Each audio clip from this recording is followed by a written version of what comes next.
I was at first as outraged as everybody else by the Pope's opening remarks as soon as he landed in Edinburgh, blaming atheists for the atrocities of Hitler and the others of the 20th century.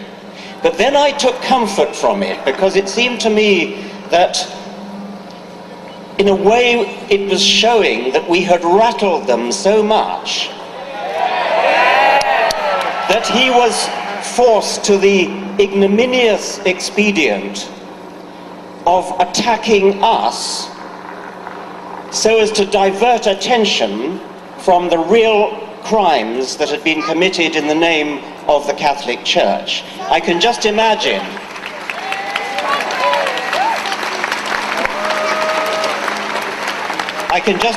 the discussions in the corridors of Vatican power. How are we going to distract them from buggering boys? And the answer came, why don't we attack secularists? Why don't we attack atheists? Why don't we blame them for Hitlerism?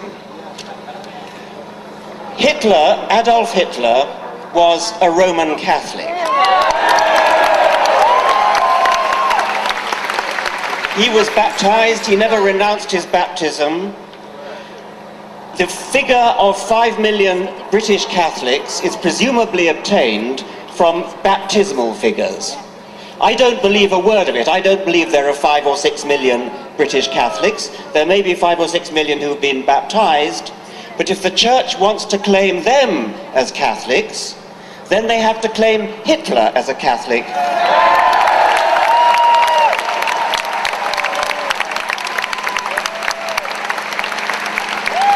At very least, Hitler believed in a personified providence.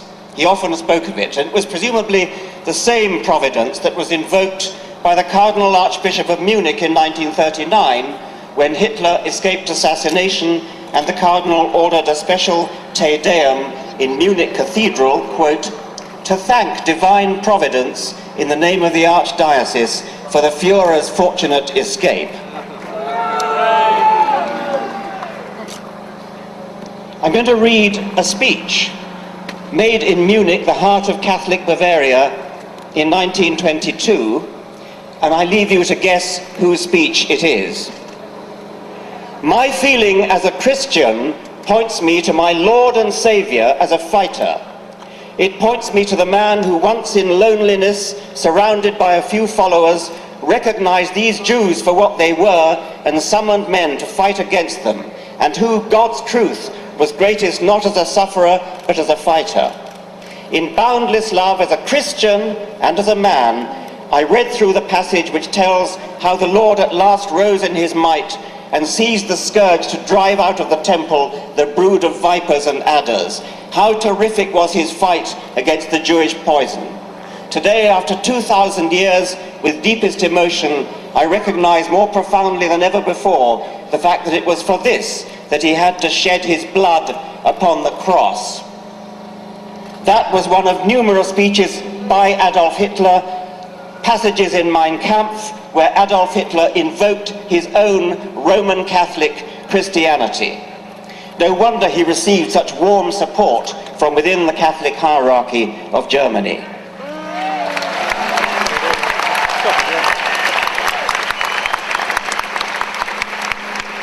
Even if Hitler had been an atheist, as Stalin more surely was, how dare Ratzinger suggest that atheism has any connection whatsoever with their horrific deeds?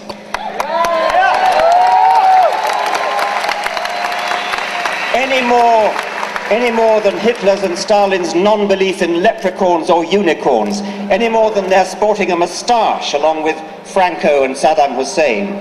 There is no logical pathway from atheism to wickedness, unless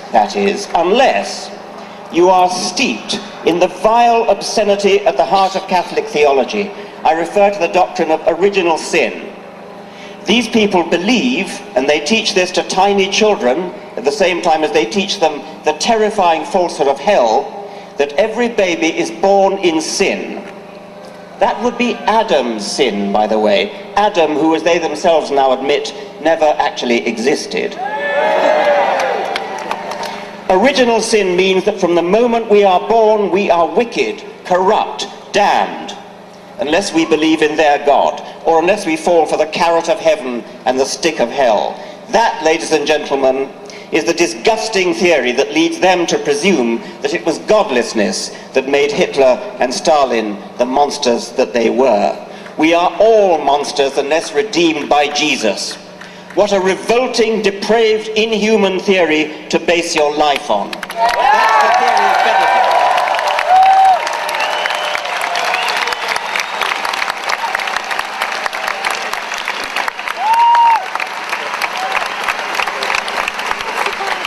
Joseph Ratzinger is an enemy of humanity.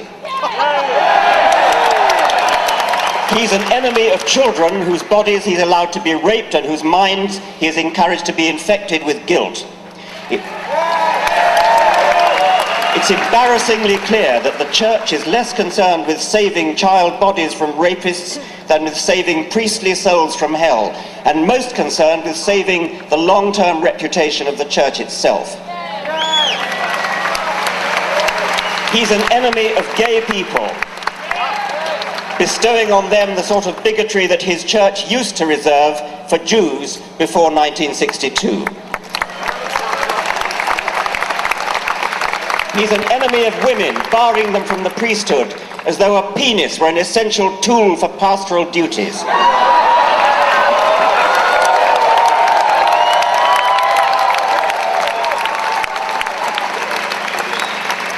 He's an enemy of truth, promoting barefaced lies about condoms not protecting against AIDS, especially in Africa.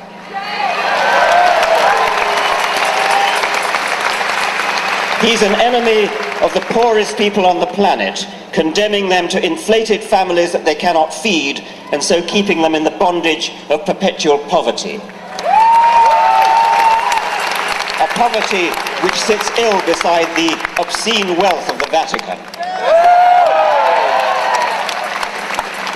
He's an enemy of science, obstructing vital stem cell research on grounds not of true morality, but of pre-scientific superstition.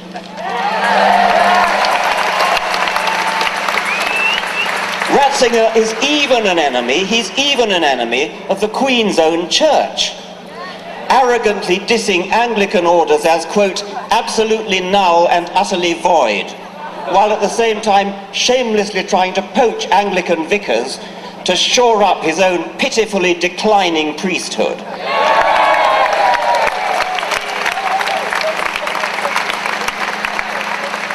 Finally, perhaps of most personal concern to me, Ratzinger is an enemy of education.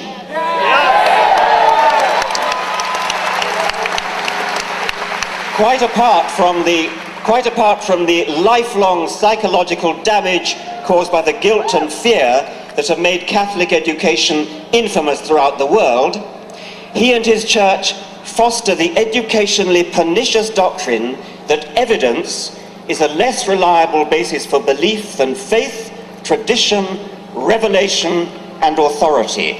His authority.